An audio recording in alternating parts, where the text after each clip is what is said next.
Hey, this is Mark Henry, author of Dancing with Energy, Healing, Magic, and Mysticism, here to talk to you more about the occult and the paranormal. Well, today I'm going to be talking about the 7 occult money rituals by Henry Archer. Before I begin, I just wanted to remind you that I have an attunement store on Etsy, so if you're interested in upgrading your magic, leveling up your life, and crushing your goals, then check out these attunements. In fact, I just released St. Peter for those of you who want to work with him. He is typically used in magic for road opening, uncrossing, and those sorts of things. And connecting with the divine, of course. So I'll put a link in the description for those of you who are interested and curious about all of that. Okay, so let's get started. So, again, the title of today's video is the 7 Occult Money Rituals by Henry Archer. So the 7 Occult Money Rituals, the keys to authentic financial magic, if we want to say the whole title. And let me go and show you the cover. They say not to judge a book by its cover, but I like to see covers. So maybe some of you want to also. And they have a little bit of the description on the back. Now, as far as the structure of the book, it is 61 pages and 16 chapters.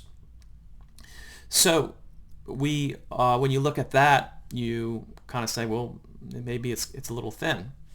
I think my guess is that the author wanted to give his audience just enough information to be able to do the workings and not bog them down with a lot of fluff and too much theory.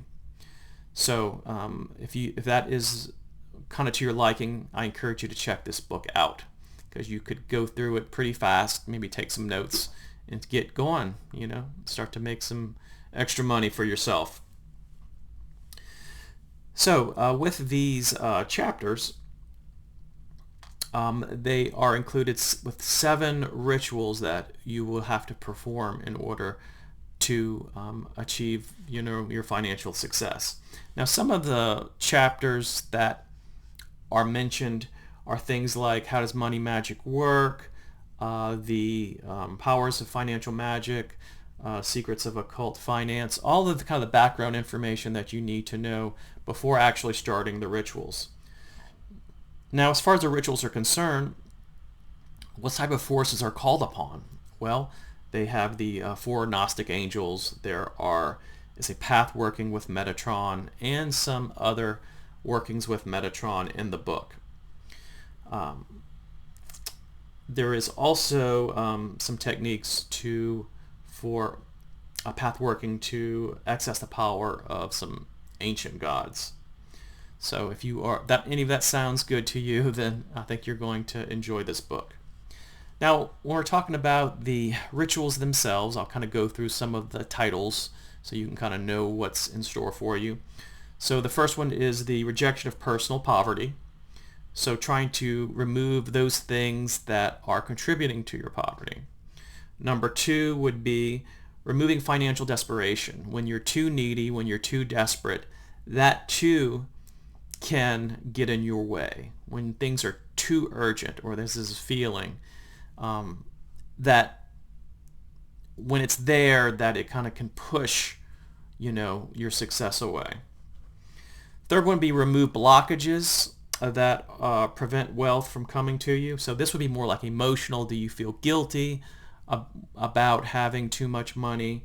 Do you feel fearful of the consequences of having too much money? Maybe you feel like there's more responsibilities, maybe afraid of the IRS, all of these other types of things that go along with enhanced wealth. Number 4 would be the petition for riches, which is going to be a really powerful ritual that will actually last for 12 months at least.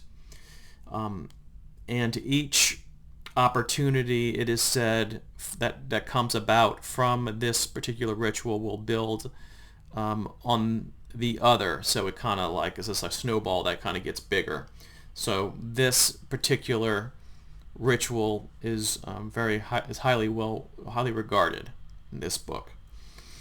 So now 5, 6, and 7 are optional according to the author, but of those people who kind of want to add to what they're already doing, then go ahead and do 5, 6, and 7. So 5 would be working to attract a specific sum of money to like solve a problem or fulfill a desire. Number 6 would be increasing income from business or sales. And number 7 would be more of how to gain prosperity in games of chance, gambling, all those sorts of things, lotteries. So those are the 7. Now, what is actually involved in doing these rituals? Well, it's nothing elaborate. So the first one, I know that you are going to do some very basic candle magic with, I believe that they're wanting the small candles, the ones that kind of can burn within a couple hours. Then there are things like chanting sacred names. There are some symbols that need to be looked at, some symbols that need to be drawn, some minor visualizations, but it's nothing too elaborate or time-consuming, so it is very doable. Quite easy from what I've read so far. Now the last thing is, let's talk about the book and I guess some pros and cons.